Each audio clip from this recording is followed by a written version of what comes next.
Good afternoon. So I'm going to read you a quick definition. And what I want is for you to tell me what I'm talking about.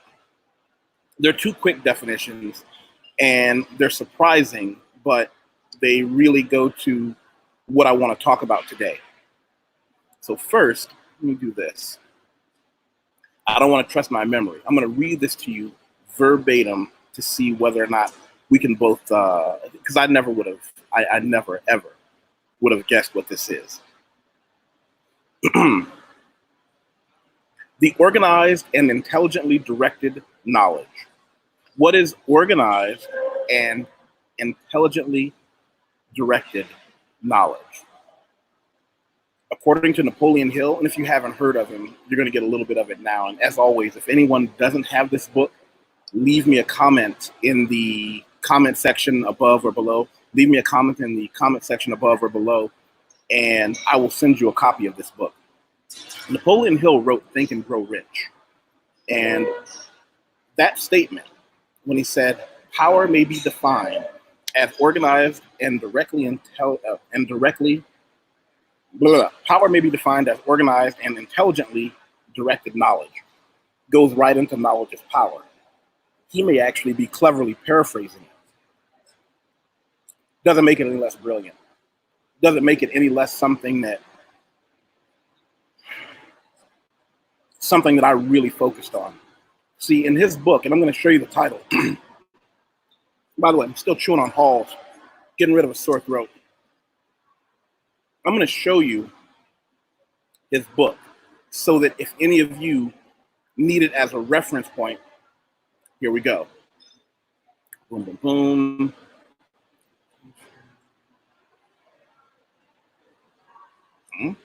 Make sure you click share and not cancel. Well, that's weird. Yeah, share. Well, that's weird. Keeps telling me that I'm clicking cancel. By the way, hi, Amika. Welcome to the team. Glad you could show. Glad you could show your face. I don't have a set time often, so I'm glad whenever anybody can pop up. So I'll tell you what I tell everybody. Make sure you click the thumbs up. More importantly, share this somewhere. Share it on your Facebook, your Twitter, your Instagram. Share it on your Tinder profile and say, if we can't have a conversation at least this deep, we can't talk. Tag me anywhere you share it, because that's how I meet new people. Right now, I'm at 700 and something, and I'm at a race to 1,000. I want to see, with ambition and putting out quality content, how quickly I can get to 1,000 people. So, Amika, I'm counting on you. I'm going to put Think and Grow Rich, and what I want to do is show you the cover. Amazon, Think and Grow Rich. Because as I get into this, I want to give you some context. By the way, it's been reprinted every year since 1937. This is a book. Okay. This is a book that is on the bookshelf. One of the books that's on a bookshelf of every successful man that has ever mentored me, any of the men that I do business with. And this is a book that I give the young men or men who are simply inexperienced on a lot of different things that come to me for advice and guidance on different things. Get this book. It is important. Well, a mastermind group is exactly that. It's a group of people that come together for the betterment of everyone in the group. I'll tell you what a mastermind group is not. A mastermind group is not self-promotion. A mastermind group is not a place where you go to sell people on your clients. A mastermind group is a place where everybody can get together, accumulate knowledge, and then share that knowledge and talk about how that knowledge impacted them. Now, I'm going to tell you the last mastermind group that I put together, and I'm just going to use this as a model to be clear. You can do this with any subject. It can be a technical thing like Bitcoin. It can be how to become more socially prolific on social media. But there are a few keys that he sat down and explained to us and that I expand upon that, and I'm going to try and do a good job of saying what I think versus what he thinks. For example, I believe they recommend between 8 and 10 people, but because of the lifestyle that I live, for me, it's between 4 and 10 people. Let's see. Here's the book that I built my mastermind group around. Let's see. Amazon.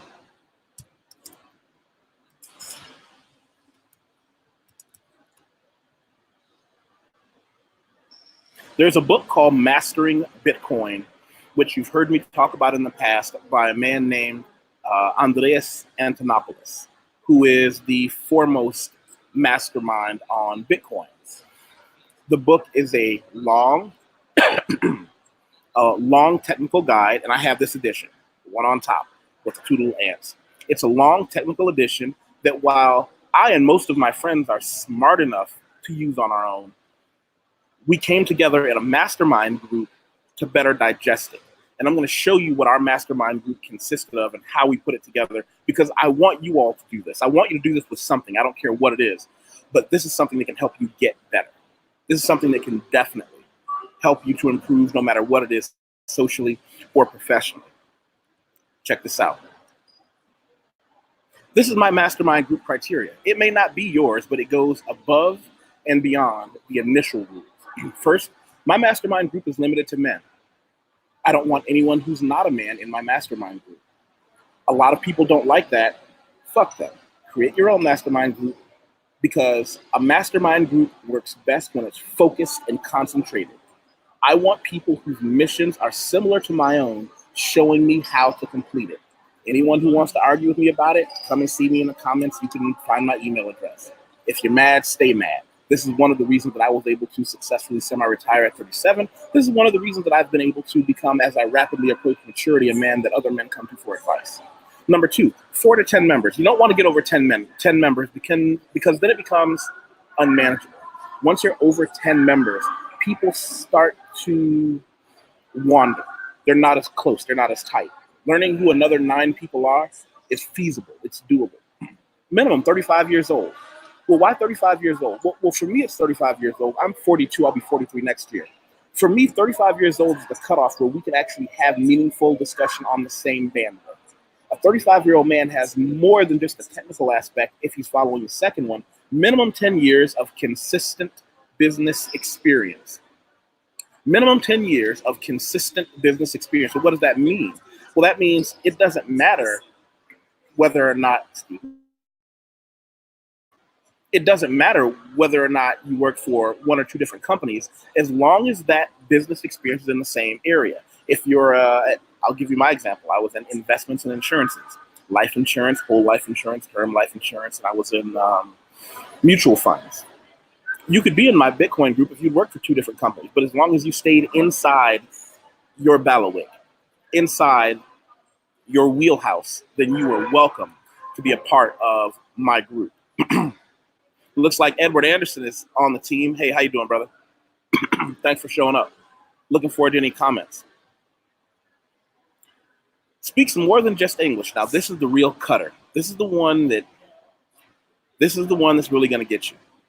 For my group, you have to speak 2 languages. Now, for my group, of course, one of them must be English, but even if English is not your native language, you can still be in. You can be a Frenchman who speaks English. You can be a Brazilian who speaks English. But you can't be someone who only speaks 1 language. Why is that important? Well, we can have another conversation about how I've been beating people to death on how I believe being bilingual or multilingual is a critical piece of success that not enough people really understand. Agitating knowledge and info is something that's really underutilized. Yeah, like that. Yeah. Aggregating, I believe it's aggregating knowledge is really something that is underutilized. And hey, Gears, even though you're saying hi to Edward, knowing more than 1 language means you can think in more than 1 direction, even though that's something you can't explain to someone who only speaks 1 language. Even if you're just learning that language, it's difficult to explain to someone. It's difficult to explain to someone how learning another language teaches you words and concepts that don't exist in your own, that allow your brain to think in a different direction. And that's critical. That's critical. But let's keep it moving. The meetings are based on comparing notes, vocabulary, and helping each other understand how to immediately integrate what we learn into our lives. So going back to the book, when we were reading Mastering Bitcoin, we'd go chapter by chapter. At the end of every chapter, we would have a meeting. That was about once a week, maybe once every 10 days. Why was that important? We didn't just get to talk about what we read. We had to talk about how we put it into our lives. What did I just learn? And it was hard with some of those chapters when you're learning about blockchain technology. The only thing you may be able to say is, well, I learned that I have to learn more, and I'm putting something into my life by trying to streamline processes. I may have realized I had to learn a little bit about how clients code. It really, it can get really, it can get complicated. Keeping it moving. Chatham House rules. I don't know if anybody here is familiar with that. This might be something you want with your friends. The ground rules. Participants are free to use the information received, but neither the identity nor the affiliation of the speakers nor that of any other participant may be revealed. What does that mean? Say you learn something in one of the meaningful discussion groups. Let's see. Hey, greetings to you, Naima. Thank you for showing up again. Love you and I appreciate it. Let's see. You think how you talk. You think how you talk. Explain that one to me, Edward. Oh, yeah. Speaking of second languages, yeah. What'd you say here? The biggest difference is that folks don't do as they will say this, and already in the manosphere, is that what we do is not agenda driven. That makes all the difference in the world. Well, okay, let's go down a side road.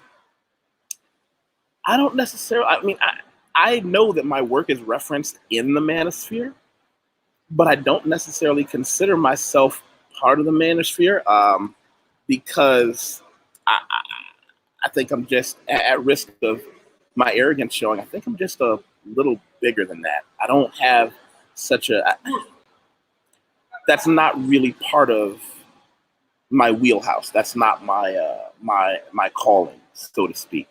Oh, let me go back for a second and show you guys something.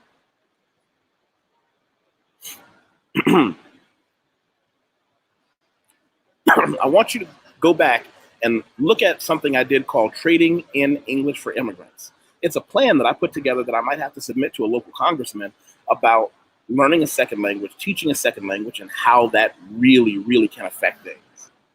So I'm gonna do that, and let's go back to the main. Boom, boom. So now, when you learn something in your mastermind group, if you, let's say you go back to your office or you're just having coffee with friends and you say, hey, listen, I picked something up the other day. Well, you can't say, I picked this up from YusefWateef and his company, the Peer Circle, who are editors and writers, and this is what I learned from them.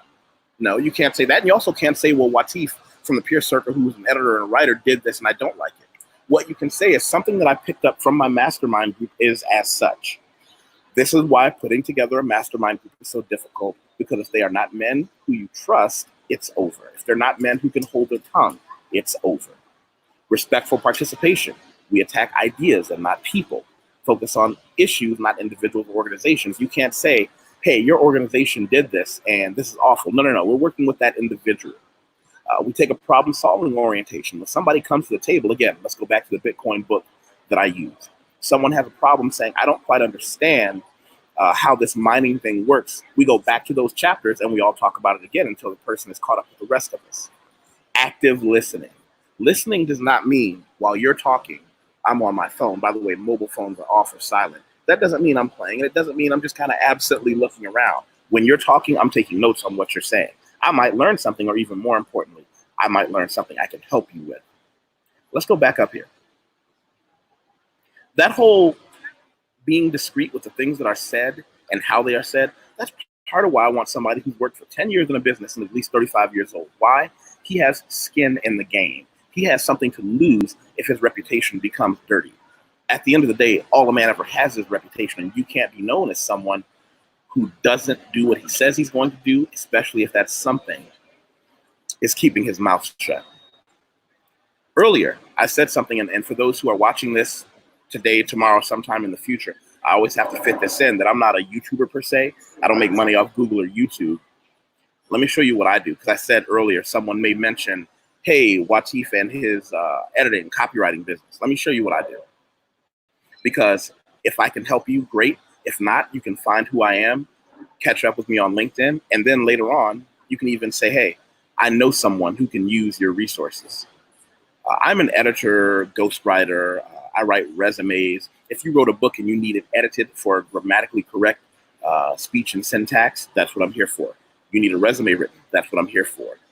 I ghostwrite articles for people, that's what I'm here for. And I come well recommended. Don't just take my word for it, take the word of my clients.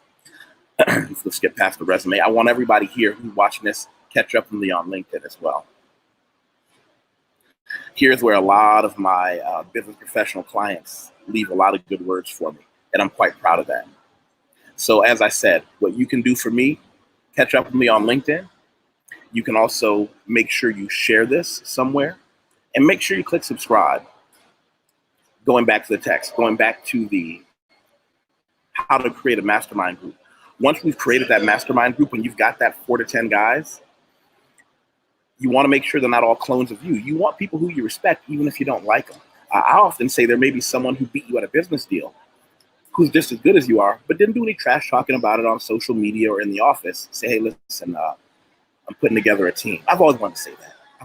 I think I watched the 18 when I was a kid too much. Putting together a team. No, they didn't say that on the 18. They were a team. Somebody correct me. Where do they say I'm putting together a team?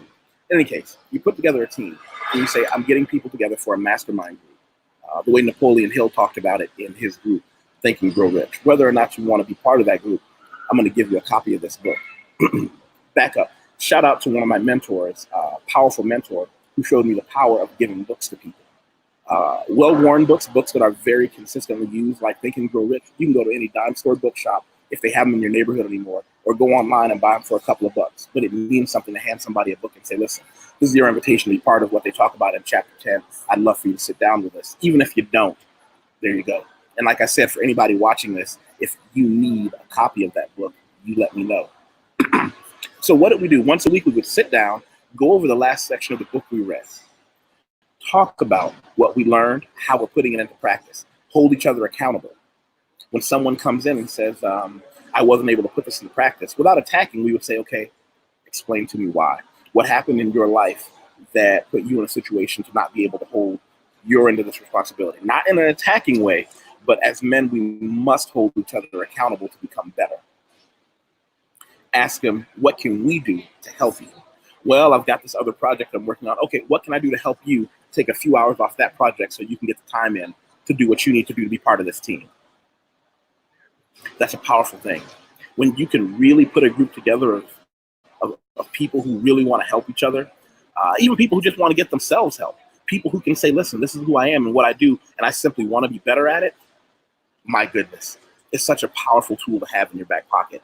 I want to go through this whole book, but I know that for me to do more than go over a chapter would probably not do it justice. I've talked about it in other places. What I want to know is, did this encourage you to read the book and get to chapter 10? What I want to know is this something that you can look at and say, I might be able to put that together? Because to be clear, it doesn't matter what you do for a living. It doesn't matter how much you earn. Putting guys together who have the same interests to accomplish a goal is how civilizations are built.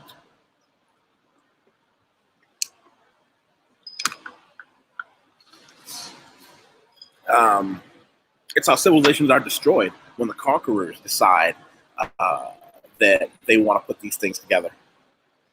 Let me show you something, because I know earlier, and I don't want to, let's see. Edward Anderson, you said something earlier that I want to address. And I want to put it together here. It's something I wrote earlier that I'm not gonna read it verbatim, but I want to give you a little bit of insight when I made those comments about the manosphere, because I think it's a 50-50 proposition. Some of my work is aggregated on other websites. People share it. I'm glad. But I've also learned that some of those places are considered deep manosphere, because I write about getting better all the time. And what I have found, it's a 50-50 proposition. And I wrote this article a while back. I'm just going to give you a quick Cliff's notes on it to show you what I mean. And if you'd like to chat about it again later at another point, I wrote the manosphere. 100% of men will try to have sex with 100% of women they're sexually attracted to the best of their ability. That's where the manosphere comes in. It's a scary, hilarious place. And to be clear, I go into detail about the goods and the bads and why it's something that I find has fallen into the 50-50 paradox. And half the men are guys that are learning more about lifting weights, reading books to make them smarter, how to go out and talk to other men about business, how to go talk to women about where you have sex with me using different words. But the other 50% of those men, my goodness. And 50% maybe being generous. Those guys are just sad. They are woe is me, hard done by, the world is evil, bitches are mean, how come women can't be different? Some of these guys really, they need a hug, and they need men who have accomplished something to kind of grab them by the shoulder and say, this is how it gets done. Because a lot of those guys, even though we will always have to take responsibility for who we are the day we call ourselves men and not children, a lot of those guys never got a chance, and they developed into men who became resentful that there's information out there that they didn't get about the way the world works, like the red pill world, the world involving women. And when they go to the manosphere, all they do is use it to complain. And complaining is arguably one of the most feminine, least masculine traits you can ever have. And I hope that goes in a little bit. I hope that in a non-derogatory way, because everyone's welcome to go read my words and everyone's welcome to, oh, hold on. I want to go, there's a comment that just got popped up here. Gear. They are sex hounds with no drive to self-improve beyond virtue signaling. The other 50%. I don't understand what you just said, Gears.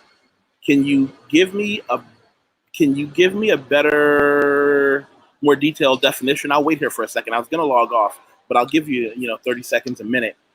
When you say, let me read that again, just to make sure I'm reading it correctly. They are sex hounds with no drive to self-improve beyond virtue signaling, period. The other 50%. I don't know what that means. Can you give me a quick and dirty definition so I can keep this going, so I can understand? Because when you say the other 50%, I don't know which 50% you're talking about. When you say sex hound, are you saying sex hound as derogatory? Because to the best of my knowledge, from the beginning of time until now, all men want to have sex with the people that they find attractive.